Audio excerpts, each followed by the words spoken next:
Okay, so I'm pretty lucky. We had a Swaro Training, who also owns the company Kahles, makes one of the ever popular 1:6 power variable optics. It's fairly expensive, not something I can really afford right now, but the rep had a sample and he was willing to let me try it out for a little while. So decided to bring it out and give it a try. He's got it in a LaRue mount. I've got it on my 14.5 PWS. So let's give it a try. So not really dealing with the highest quality equipment here. This is my sketchily made kind of VTAC barricade that I forgot to cut one of the holes out of. And somebody happened to leave a target stand out here, which is nice because I brought 5,000 staples and no staple gun, which is typical.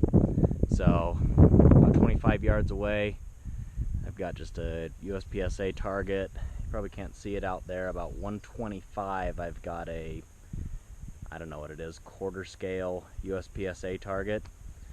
The whole idea of that is, a lot of people say one of the big benefits of these low power variables is the ability to get hits, more precision hits or hits at distance compared to aim points or other non-magnified red dots. So don't really have a ton of space. We've only got about 150 yards here, so I decided just instead to scale the target down. We'll put a couple of rounds on paper, get a pretty rough zero, and then give it a try.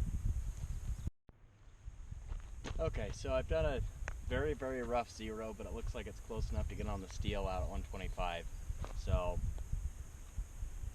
could have been running in my mind what I want to do as far as testing this. So I think what I'm going to do is I'll start with a couple shots on the paper from the left, and then go to one of the barricade holes, one shot on the steel at 125, and then just alternate through going down the holes, paper, and then out to steel, paper, and then out to steel.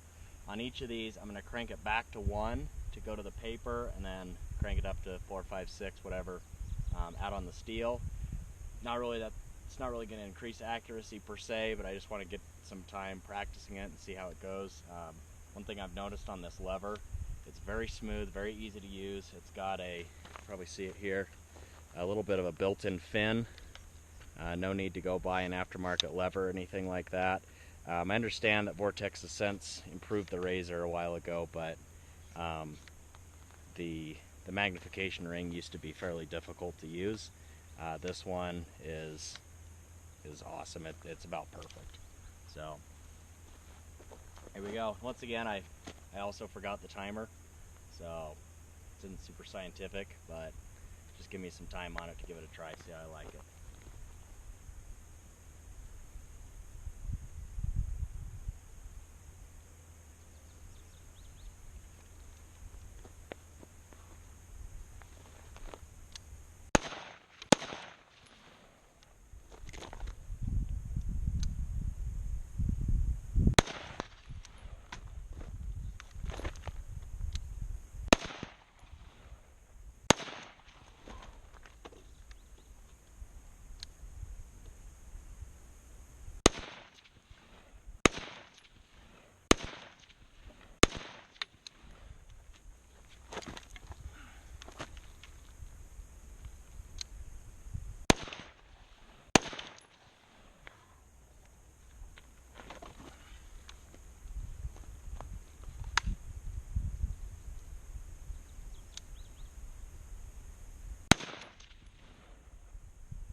Alrighty, not perfect, not really going to blame the zero, he's missing the steel a lot, but very interesting.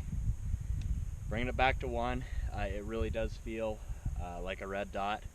There wasn't really any issues getting behind it, seeing the reticle. The eye box is pretty forgiving, the eye relief is pretty forgiving. I did just stock down once a little bit. So interesting thing right here, as I was shooting through here on the paper at 1x, I was back here far enough that I could actually see, just like like on a red dot, I can see the surrounding cover there to make sure that I'm not shooting it. So that's something, if you're on a fixed 3 power or something like that, really all you see there is the target. Let's say my muzzle's down like this, I still have a good unobstructed view of the target. So having that on 1x gives you a little bit more awareness. Allows you to make those shots safely through that pour without putting any holes in the barricade or shooting something you don't want to. So that was one thing I thought was interesting. So with the benefits of that magnification, you also get very good up close situational awareness on what you're shooting around. So that's fairly interesting.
Okay, so one thing I thought I could do, since I don't have a timer, is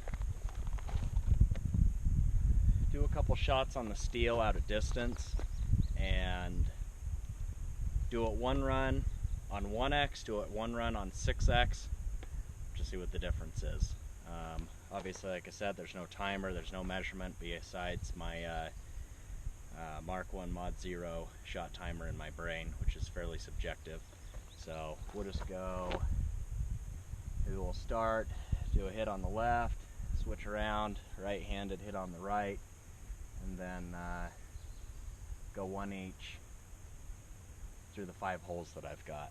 So we'll see how that goes. We'll start off on 1x, see how that goes.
Okay, that was the 1x.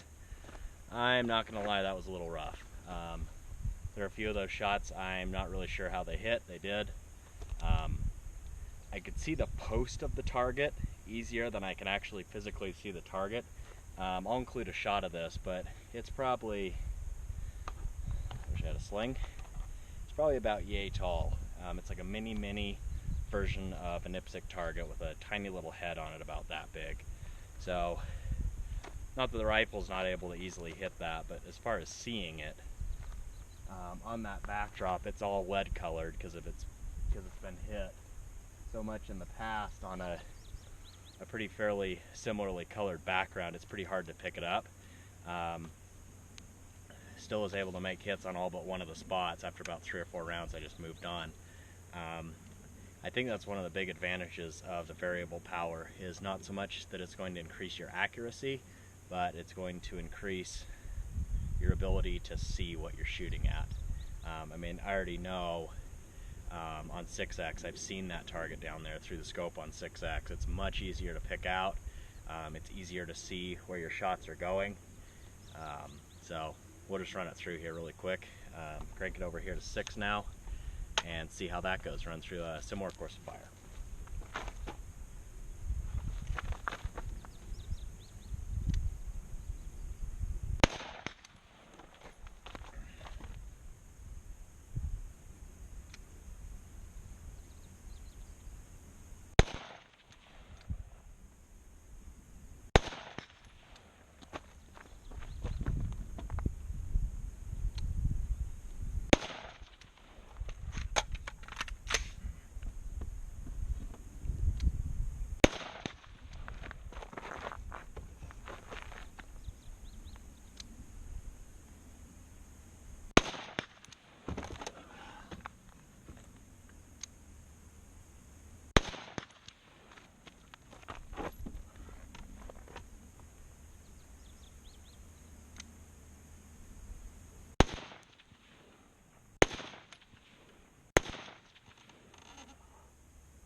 Okay. That one went quite a bit better. Last one I struggled a little bit on the angle. Obviously I haven't practiced shooting like that a whole lot, but on 6X, easy to see the target, easy to pick it up, easy to see your hits. I won't lie, I'm still kind of getting used to seeing through the optic. As forgiving as this eye box is, the aim point still beats it, and you're basically an infinite eye relief and a little bit more forgiving eye box for me. But in my opinion, the ability to crank that up to 6X, that's a big deal. That's a big help. So obviously we're only out to 125 today. It's really the furthest that we can get anywhere here on public land. Hopefully we'll be able to take it to the actual outdoor shooting range and get out to about 300, which isn't super far still, but should be interesting. I'm really liking this a lot. Maybe some things need to be sold to pick one of these up. So don't think it's the end all be all, best for everybody, everything, but I think as far as a general purpose rifle that is pretty good at working in close, pretty good at working in far, could do both of them very, very well. I really like the idea of these low power variables. The Kahles is expensive. It sure is nice though. So.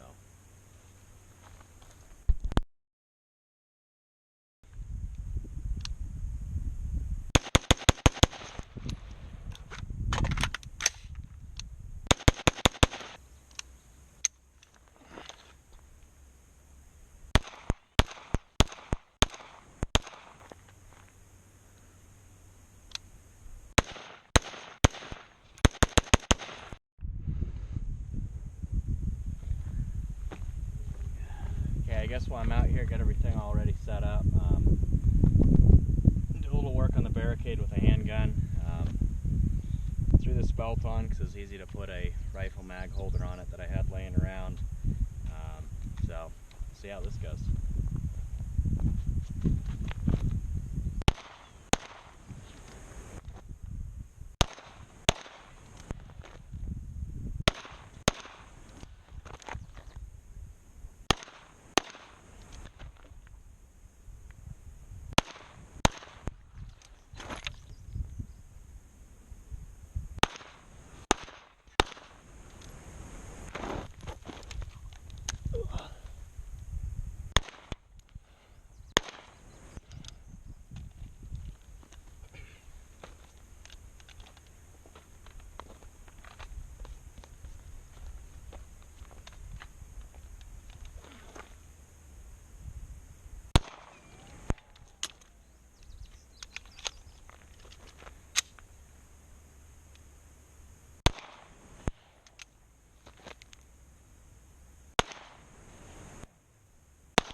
stellar recoil control.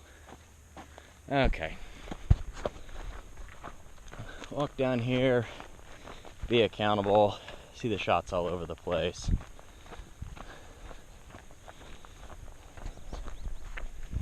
Yeah, so as expected, not awesome. Let's be honest, that's pretty terrible.